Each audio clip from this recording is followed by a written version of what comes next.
researchers have developed a potential vaccine for Alzheimer's disease. In Alzheimer's disease, a protein called tau forms tangles in the brain. These tangles then interfere with neurons' abilities to send and receive messages, which leads to the memory loss we all associate with Alzheimer's. These tangles are where the vaccine comes in. It works by keeping those tau protein tangles from building up in the first place. Scientists at the University of New Mexico developed this vaccine based on virus-like particles, or VLPs. These particles are viruses that are engineered to have their genomes removed. As a result, they are unable to reproduce in a host's body but can still trigger an immune response.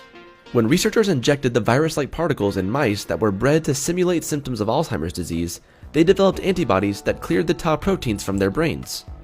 Vaccinated mice underwent less brain shrinkage, which indicates that their neurons didn't die off. The same group of mice exhibited significantly fewer tangles in the cortex and hippocampus regions of the brain.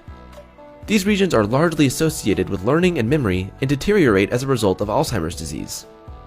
To make things even better, the improved memory response in mice lasted for months. Worldwide, 47 million people are living with Alzheimer's disease or some form of dementia. By 2030, this number will reach up to 75 million, and by 2050, as the population grows, 131.5 million people are expected to suffer from Alzheimer's. You might be wondering, despite all the research and massive number of patients, why is there still no effective treatment for Alzheimer's disease? Why is there no way to prevent or delay its effects? The short answer is, it's complicated. Alzheimer's disease is a silent killer. The disease symptoms only begin to show when the disease has progressed to the point where it has irreversibly damaged the brain, at which point it's almost impossible to treat. The second roadblock is that there are no effective diagnostic tests to detect early biological stages of Alzheimer's disease. At the moment, the best ways to detect Alzheimer's disease are costly or painful.